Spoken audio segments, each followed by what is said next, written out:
en estos micrófonos dijo la representante Lina María Garrido, la segunda vicepresidenta de la Cámara de Representantes, que desde su perspectiva la reforma a la salud tenía, entre muchas otras cosas, el vicio de la mala manera en la citación de las extras donde se definió. En las últimas horas ella ha revelado públicamente que tiene ya la prueba sobre ese particular. Representante, buenos días, ¿cómo está? Gustavo, un saludo para ti, para todos en la mesa y quienes nos escuchan hasta ahora de la mañana. A ver, ¿cuál es la prueba que le contestaron a una petición suya? Tuvimos que tutelar y esperar realmente que nos dieran esa prueba reina que confirma el vicio en la convocatoria de sesiones extraordinarias para debatir la reforma a la salud, y fue que la publicación en el diario oficial, tal como lo estipula la ley, se dio un día después de la convocatoria a las casi 9 de la noche, lo que deja ver y lo que reafirma las denuncias que ya hicimos. Y es que el ministro que nos convocó a sesiones extraordinarias no era ministro y básicamente que vició y hizo ilegales esas sesiones ordinarias 3 días antes de iniciar nuestras sesiones ordinarias en el Congreso de la República. Esto mata ya la reforma a la salud. Representante, usted en su derecho de petición o en el derecho de petición que le han contestado y en sus publicaciones especifica unas fechas. ¿Nos puede contar con plastilina en dónde se configuró ese vicio en el trámite? A nosotros nos convocan vía WhatsApp a las sesiones extraordinarias el día 10 de febrero. Ese día, inmediatamente, yo le doy la razón al presidente Jaime Raúl de que eso no estaba publicado en el diario oficial y por tanto no podíamos iniciar las sesiones extraordinarias porque no había nacido la vía jurídica formalmente tal como lo estipula la ley. Tanto así que al día siguiente no sesionamos. Pero lo más preocupante es que cuando nosotros hacemos la solicitud, el diario oficial hace la publicación y en la fecha de publicación dice 10 de febrero, ¿sí? Lo que ya raya en una manipulación del diario oficial, que no solo convierte en, viciada la convocatoria, sino que hay un ministro que no estaba en la competencia ni estaba ejerciendo las funciones como tal, que es el ministro del Interior encargado en ese entonces. Cuando hoy ya nos responden que el diario oficial, tal como lo dice la plataforma de sistemas, la publicación en el diario oficial se da ese 11 por las denuncias que nosotros hicimos a las 8:58 de la noche, creen haber, corregido el error, pero no, porque esa publicación o ese subir a la plataforma a las 8:58 solamente entraría ese decreto oficialmente a regir a partir del día siguiente, o sea, el 12. Ese 12, si querían continuar con las sesiones extraordinarias, ese 12 era la verdadera convocatoria y el verdadero decreto de un ministro encargado debidamente.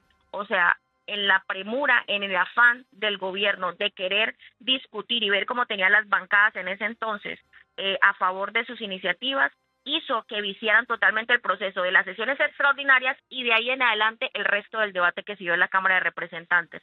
Lo que hoy da cuenta es que esta reforma definitivamente ya no le cabe una mina más de las que el mismo gobierno ha querido implantarle para después echarle culpa al Congreso de la República, llena de vicios y de mal procedimiento que nos ha llevado, por supuesto, a demandar el decreto de convocatoria extras, a generar una queja disciplinaria contra el ministro encargado y a mostrar que los jueces serán los que tengan la última palabra, a decir que esta reforma debidamente debe caerse. Representante, la contestación es de la imprenta nacional, pero ¿ha habido algún tipo de respuesta de parte del ministro Benedetti o de alguien del gobierno para usted? Ellos entre menos hablen acerca de esos vicios en la vulneración del debido trámite legislativo, de la mala manera en cómo se convocaron, no lo van a hacer, porque ellos lo que en este momento están haciendo es generar el caos y poner unos en contra de otras y no reconocer que el afán mismo que ellos tienen los ha llevado a generar este tipo de inconvenientes y de vulneraciones al proceso como se requiere. Entonces ellos no están esperando, pues seguramente que el juez sea el que tome la última palabra, pero no, todas las pruebas que tenemos de las mismas respuestas que ha dado la presidencia, el DAPRE, la imprenta hoy, dan cuenta que cayeron en el error, querían subsanarlo, pero lo que hicieron fue hacer una manipulación muchísimo más grave que la misma convocatoria a sesiones extraordinarias.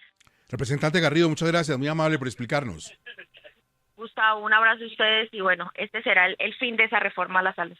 7 de la mañana, 11 minutos, hablando de la reforma a la salud y mientras esperamos la suerte que corre en el Senado, van quedando muchas cifras interesantes. Espinosa, por ejemplo, ¿qué tantos pacientes ya dependen hoy de las EPS que tiene el gobierno intervenidas? Eso es bien interesante, Gustavo. Hay un mapa que ha publicado uno de los asesores de quienes se han opuesto a la reforma a la salud o personas que han estado vocalmente en contra de la reforma a la salud, del doctor Jonathan García Ruiz, en su cuenta de X, y en ese mapa muestra que hay 24 departamentos de los 33, donde la mayoría de la población ya está afiliada a una EPS intervenida por el gobierno. Es un mapa en el que están esas regiones coloreadas en azul.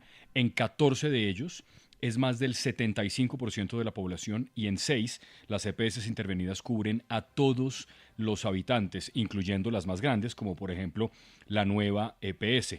Decía el doctor Cristo más temprano que probablemente el gobierno no va a incluir en la consulta popular la reforma a la salud, pero si se incluyera, tal vez una pregunta podría ser si ha mejorado la atención en esos territorios. Hay que ver qué tiene que decir la Superintendencia de Salud, pero no hay que olvidarlo, 24 departamentos de 33 ya tienen mayoría de la población afiliada a una EPS intervenida por el gobierno. Bueno, y arranca la fase final del estudio de la conmoción interior en la Corte Constitucional. ¿Para cuándo habrá ponencia para discutir, Hernando? Muy rápidamente, Gustavo, pero déjeme meter la cucharada en esto que se viene diciendo sobre la reforma a la salud. Y le cuento por qué, porque nos ha dado un detalle muy importante la representante Garrido, y es que se ha abierto un nuevo espacio de discusión judicial, toda vez que se ha dicho por parte de ella que se ha demandado ese decreto a sesiones extras, en la cual, por medio de la cual pues se habría convocado a este estropicio institucional. De ese decreto, de la demanda de ese decreto, no va a conocer la Corte Constitucional, conoce el Consejo de Estado. Y obviamente le abre un espacio de discusión judicial a aquel que para mí es insalvable y es el pecado original, porque con ignorancia supina se dijo por parte del gobierno y sus integrantes que la reforma a la salud no era una ley estatutaria, y resulta que sí. El artículo 152 de la Constitución así lo dice muy claramente. Vamos ahora al tema de la conmoción, Gustavo. De manera muy juiciosa, la magistrada ponente, que es la actual vicepresidente, la doctora Paola Meneses, ya ha copiado toda la fase probatoria. En lo que se refiere de las justificaciones o explicaciones del gobierno con relación a esa medida y en lo que se refiere a informes de otras agencias, entidades del Estado. Muy importante a todo ello lo que tiene que ver con el informe de la Defensoría del Pueblo. La Defensoría del Pueblo advirtió muy claramente de alertas tempranas, ellas previas, incluso en la administración de la doctora Marín, varias ellas, como también del doctor Camargo. Luego no se puede decir que es una crisis que se haya dado de un momento a otro, que haya estallado de manera, si se quiere, inmediata. Es más, en el mismo momento que supuestamente se daban los peores hechos, el gobierno estaba sentado a manteles en un encuentro disque de retiros espirituales. Más allá de eso, la Corte avanza con pie derecho y seguramente, Gustavo, en las próximas semanas, con base en esas pruebas reinas, tendremos ponencia a ese respecto.